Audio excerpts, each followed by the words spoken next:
Andy, this question from Connor on email's got your name written all over it.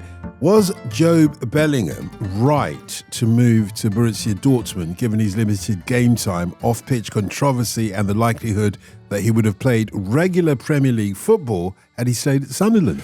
I guess we've got to look at the long game here, haven't we? Because if we're talking about his limited game time, I'm not really sure I would have expected him to play much more so far. Obviously, the fact that he's not starting every game is ringing alarm bells for some people. But the reality is he's never played top flight football before. So to join one of the biggest clubs in Europe and expect to play every single minute, I think would be a bit much. I think especially when you look at the competition that's in there, and even with Emre Can injured at the moment, they've got so many midfielders, and he has got to find not just his place, but what his role is. If you think when Jude, you have to do the comparison, even though there is no really comparison, because Jude Bellingham is one of the greatest players in the world and has been for a few years now. For it to get to the bit where Jude Bellingham was the player we know and love, took a while. It took work. And he did well in the meantime, but a little bit like, say Dele Alli at Tottenham, for example. What he was when he first came into the team was not what he was by the end, or by his most successful point as well. So I think when we're talking about the off-pitch controversy, we're obviously talking about his dad coming down and having a word at the dressing room after the first league game at St. Pauli, which is enormously unhelpful, obviously, as we've discussed before. But I don't think that's massively affected what his experience has been. And look, he made this choice when he left Sunderland. The fact is, yes, I'm sure he would have been playing every week if he'd have been playing for Sunderland. It would have been a steep learning curve there as well, but in a very different way. The fact is, he had choices. He had different places he could have gone to. I guess the question with Jobe has always been the reason that he really chose Dortmund. Is it because the family had a really great experience there, and has that affected, say, the way that Mark Bellingham, his dad, has lived this opening parts? He found it a little bit frustrating because he expected a certain thing for not just his son, but for the family as a whole, I suppose, as the Dortmund experience. And the question that we brought up before, is Dortmund the best place to develop a player right now? And I think the jury's out on that. And as I've said with this move when it was first made, I think this is the key thing. I think it's not only big for Jobe Bellingham, it's big for Dortmund to prove that they are still elite developers of young players of talent. But if you're watching the Premier League from Dortmund, Miguel, would you, if you're Jobe Bellingham, would you regret the fact that you could have been starting for Sunderland? In fact, the whole of the Sunderland team, let's face it, certainly in the playoff finals when they got promoted, was kind of built around Jobe Bellingham, and here he's a bit part player. In terms of not playing the Premier League, he can just point to the alternative when he gets to play in the Champions League. Because there's much of a muchness between the two at this point, in fairness. Now, yes, he would have expected to play more, but Dortmund are a club who were in a Champions League final a year and a half ago, rather than Sunderland, who I suppose at that point would have been portrayed as a team that were likely to go back down. Now, they've adapted that very well, partly because of the business they've done. But yeah, I do think this is the more central issue here is what Andy said, basically, which is that whether Dortmund is the right choice in terms of, is this now the best place to develop for a young player? I mean, because that was their USP for, at least a decade. But there's a bit of an irony in that Jude was arguably the last great example of that. And in fact, one of the reasons they got to the Champions League final in 2024 was partly because they actually had to adapt, because everyone else had started to do what they did. There are multiple other clubs you can look at now that are seen as kind of stepping stone clubs where young players get football before being sold on. And so, what characterised their run to the Champions League final? Well, it was actually having a lot of players who were basically going for kind of second or third chances later in their career.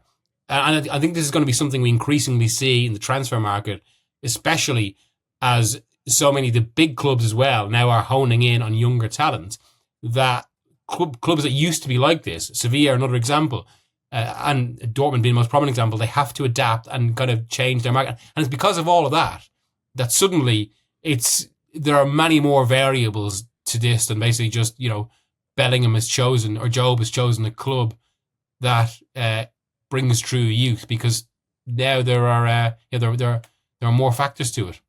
I mean, it's a big question, isn't it? If we could have a redo and imagine that instead of going to Dortmund and Forest, Bellingham and McAtee go to Eintracht Frankfurt, as could have easily happened this summer.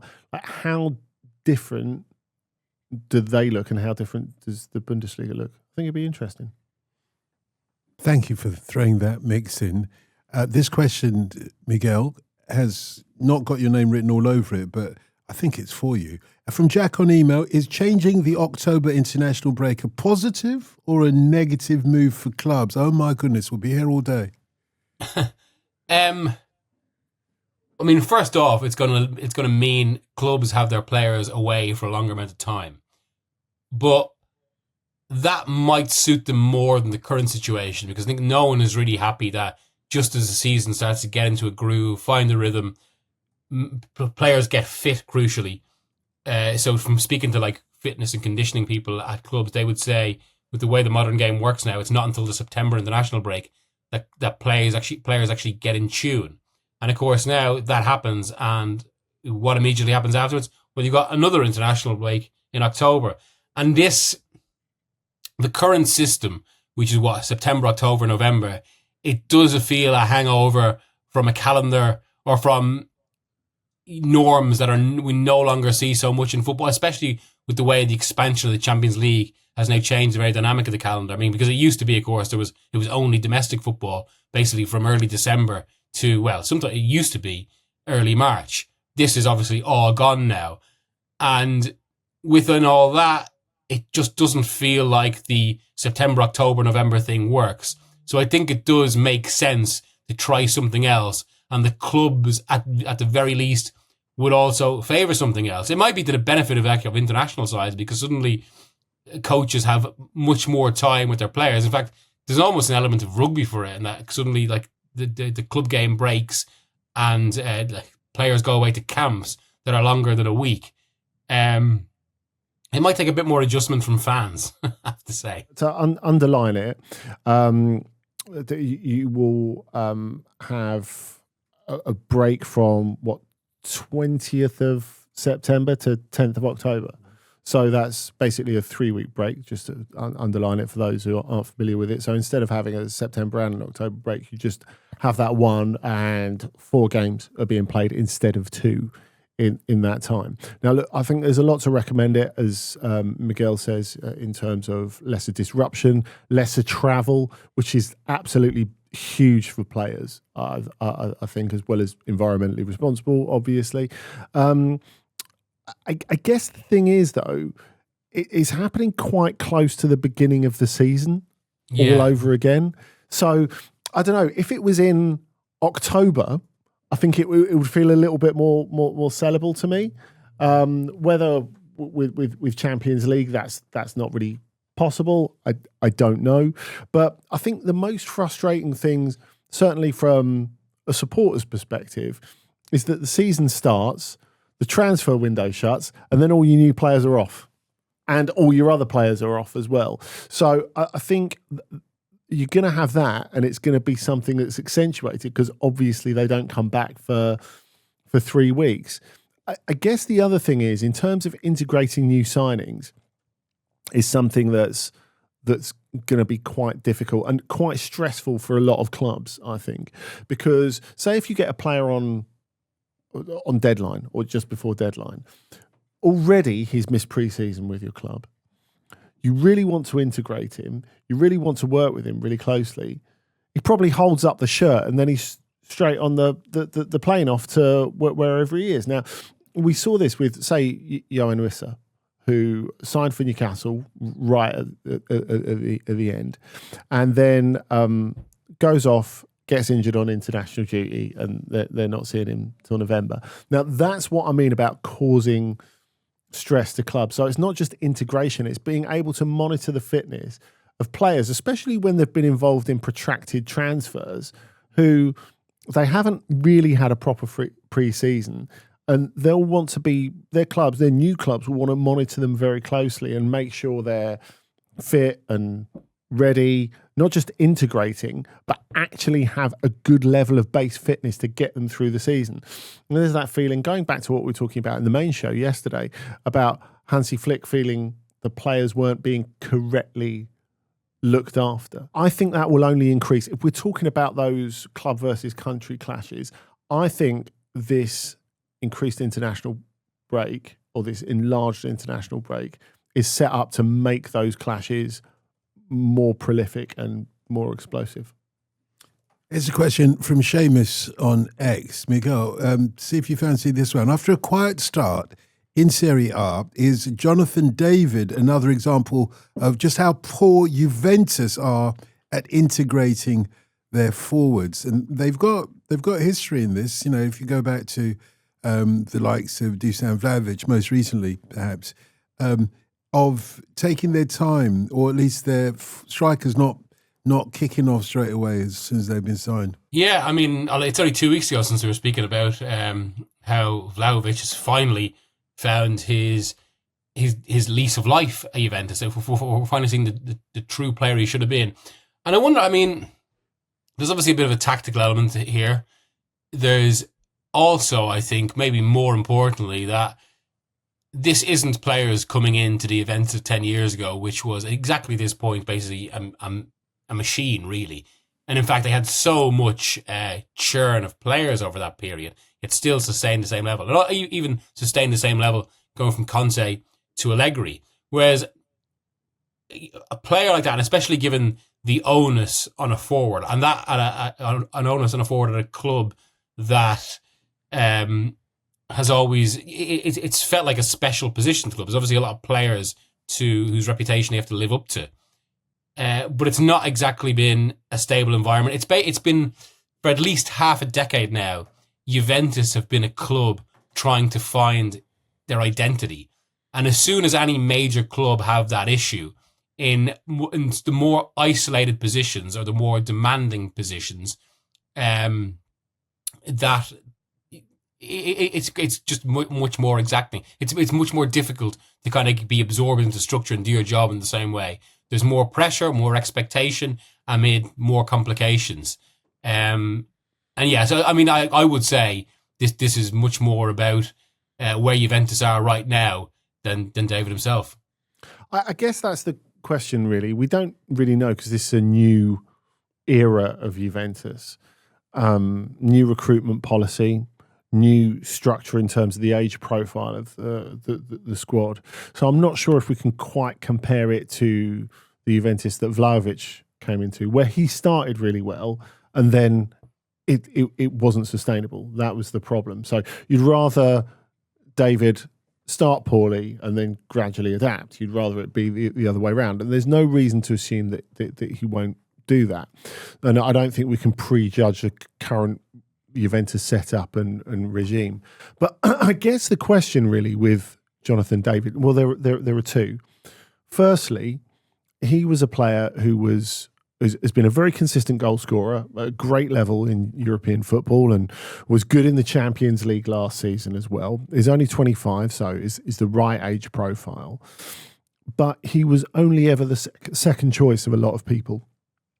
And obviously his market changed a little bit when he was on a free.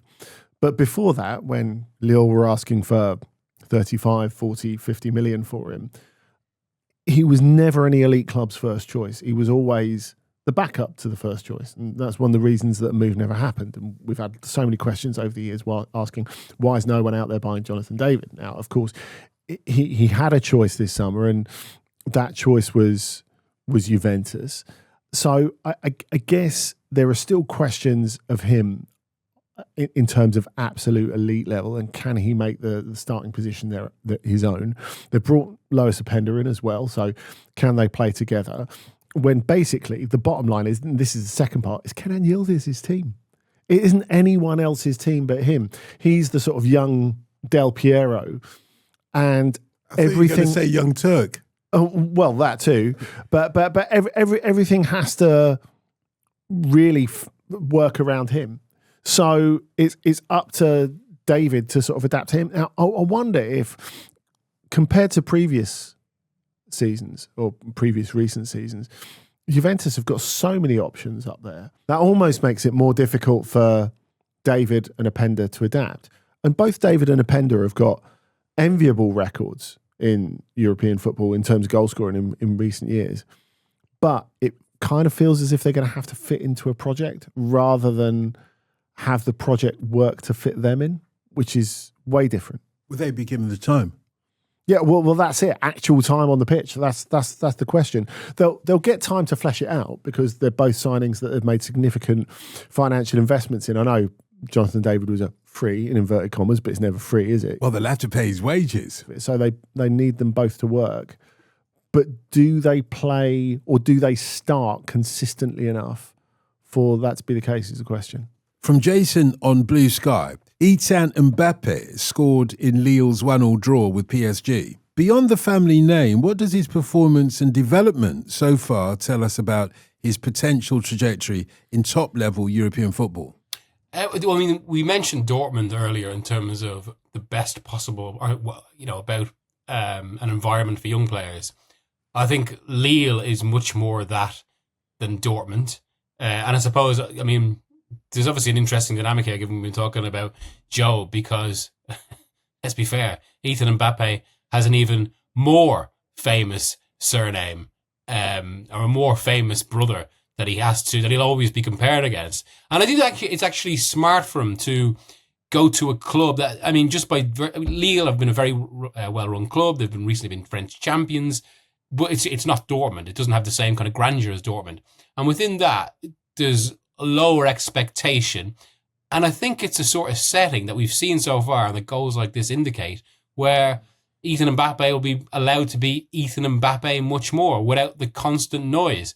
And at the very least, it's encouraging and probably as healthy a sort of a step so far as you could get.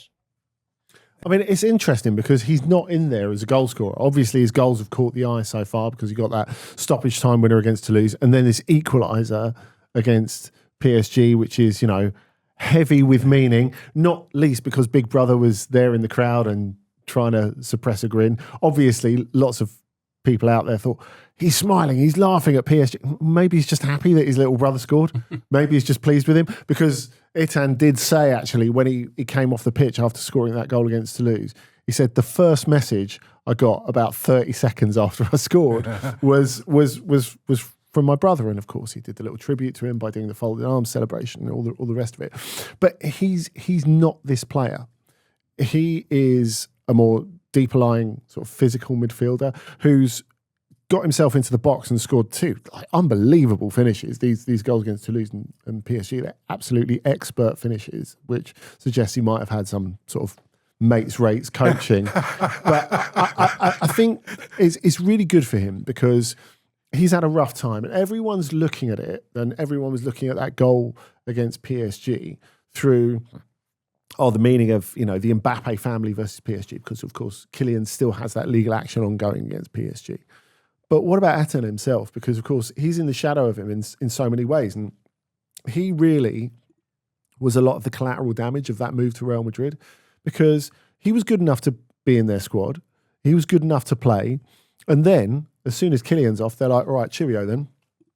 And Kylian can say as much as he likes my career's nothing to do with his brothers. You best believe PSG were going to make Ethan pay the bill for that. And they did.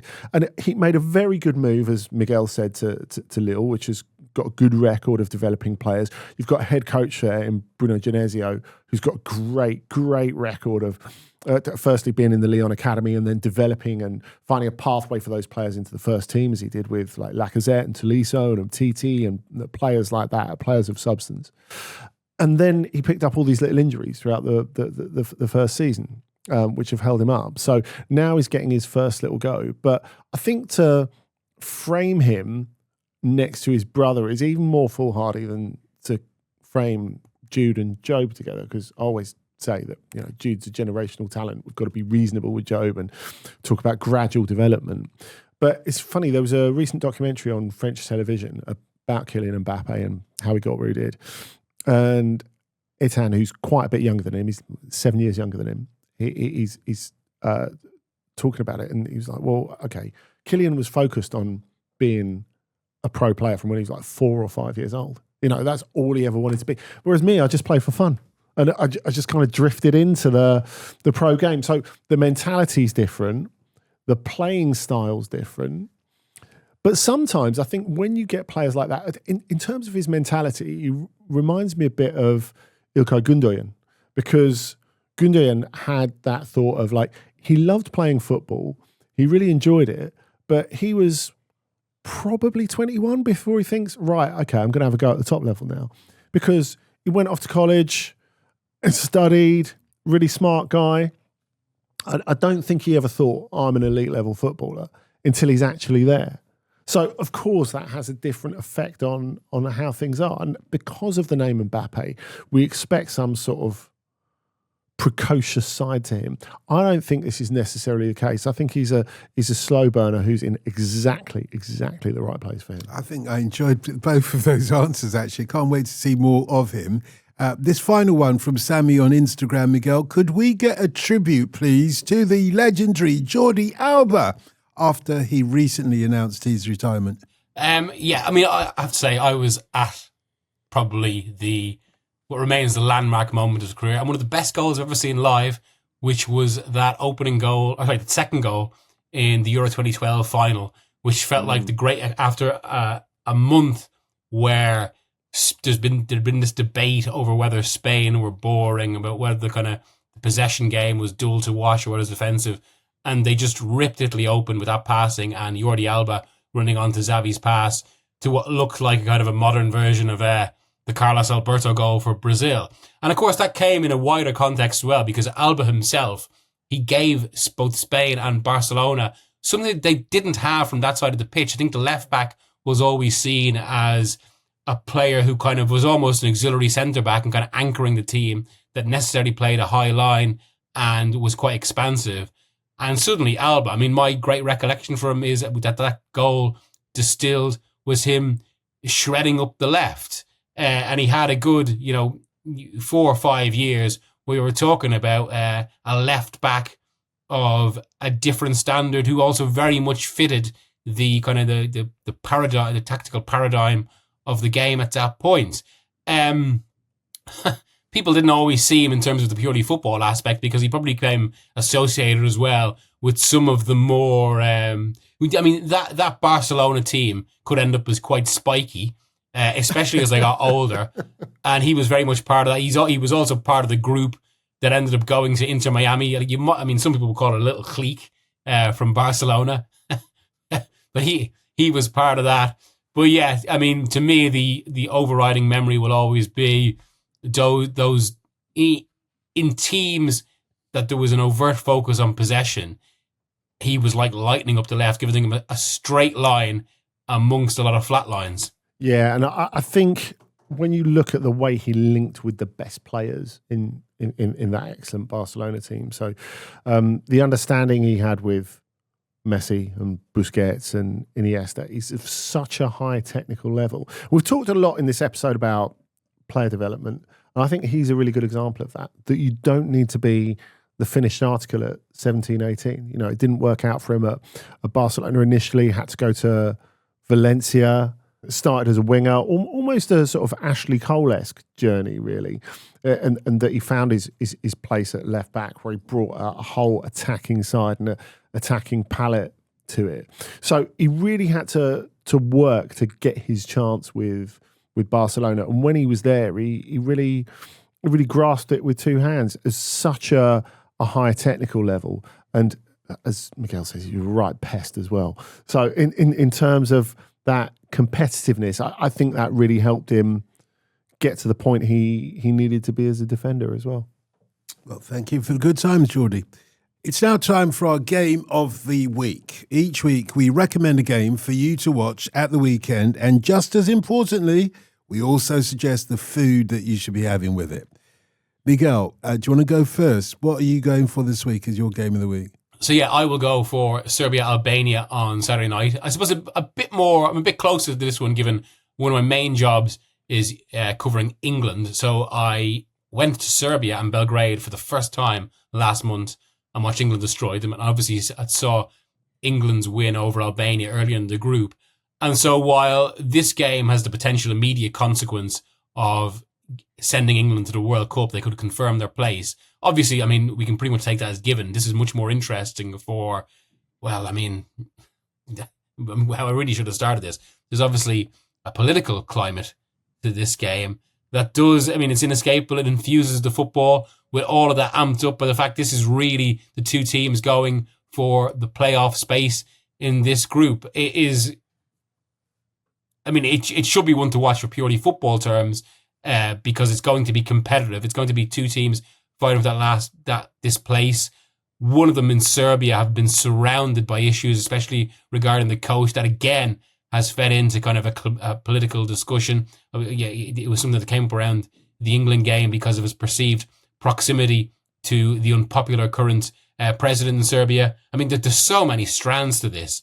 But yeah, the football alone should be enough, but there is another dimension to it, which does inform the football. So if you are relaxed enough to eat during it, and I appreciate many Serbian and Albanian fans will not be, one thing I would recommend, I haven't been to Belgrade last month, we ate superbly. So there's a lot of, there's a few restaurants I could even recommend. But for now, sitting in the game, I will go for, I hope I'm pronouncing this right, Cevapi, the typical Balkan grilled sausage, which I did eat a lot of while I was in Belgrade. Great, and that's Serbia versus Albania on Saturday. Andy, what are you going for? I'm going for Denmark versus Greece. Both former in Copenhagen. European Championship winners, of course, surprisingly. Exactly. And they're in a really interesting World Cup qualifying group, the one that contains Scotland, of course. And there's big expectations on both of these. Now, Denmark, I think you look at them, what they did in 2021, in Euro 2020, and in the 2022 World Cup, and you thought really they're a centre forward short of being really, really good.